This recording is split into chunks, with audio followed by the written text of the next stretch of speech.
How would you define the space? What is Web3? Mm. So I think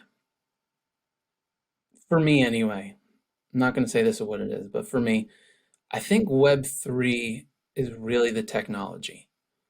I think people have come together through that technology and are helping to drive the current culture that we call Web3. I think as more and more people come into the blockchain technology or the Web3 space, the culture is going to continue to shift. Um, the hope is we want everyone to always be reaching out and helpful to others. And I think there are people who are always going to do that.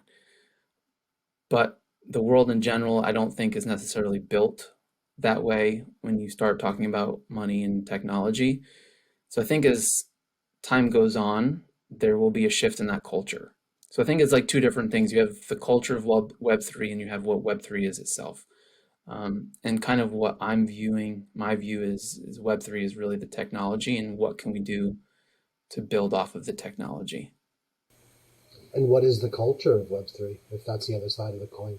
Yeah, so currently, I think the culture is shifting, has shifted, and will continue to shift. But what I think has drawn a lot of us to the culture of Web3 is really the cohesion, the cohesiveness of one another and coming together just to build things and to have fun and support one another, regardless of where we're at.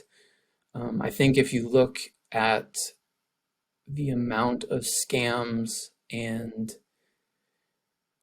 people that take advantage of others, that it's already shifting the trustability of Web3 or the trustworthiness. And so people are a little more tentative. I think you can pick out genuine people just by engaging in conversation, and usually people are willing to talk.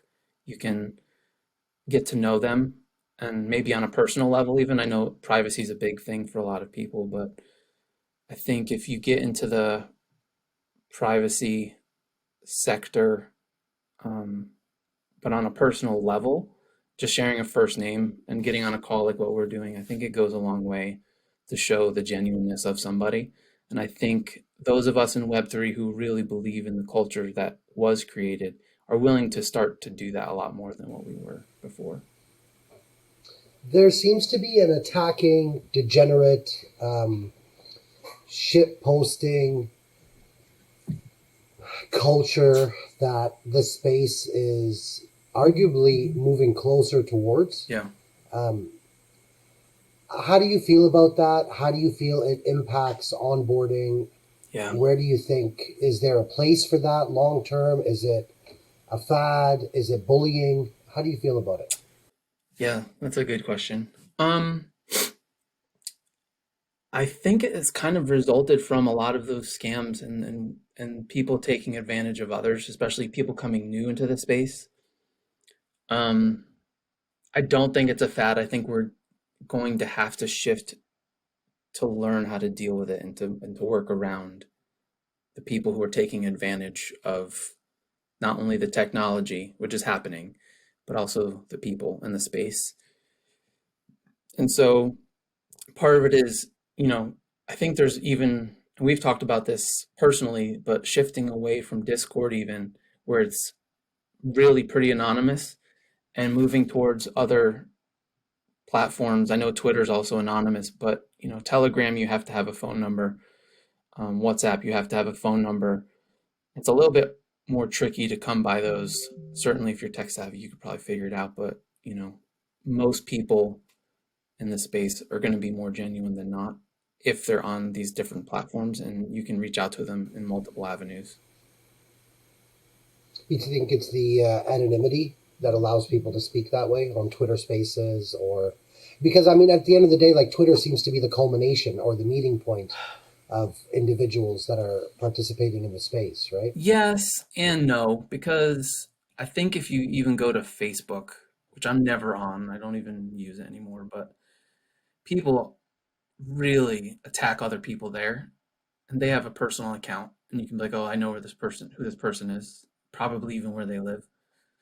I think it's just a nature of people who are you're now able to be aggressive while being distant. And I think it's almost like a cultural phenomenon that people just are they gravitate towards that if something goes wrong and they're able to because they get away with it. So in a way it is kind of like bullying, but I don't know. Does that really even answer your question? I'm not even sure. Well, it defines it. So I can keep asking. Um, would you shy away from it, or would you embrace it as a part of Web3 culture and just call it memeing? I don't know that I'd embrace it, but I also wouldn't shy away from it. I'm not one and we're not one to shy away from the truth. One of our standards is extreme ownership, and that goes beyond, our own company, but it goes really deep into how we view things. Like, you want to talk about the floor, we're happy to talk about the floor. We don't care about the floor, but we're happy to talk about it. It's the same thing. Like, is it the right thing to do? Probably not. Not something that I really partake in at all. But there's respectable ways to do it. And as you and I both host Twitter Spaces quite often and host projects, there's respectful ways to ask hard questions. There's respectful ways to express your concern or questions within a team or a space or a project plan or whatever you want to phrase it. And I don't want to say expose, but get to the heart of what people are about. But I'm also not going to sit there and just like trash somebody either. I appreciate that.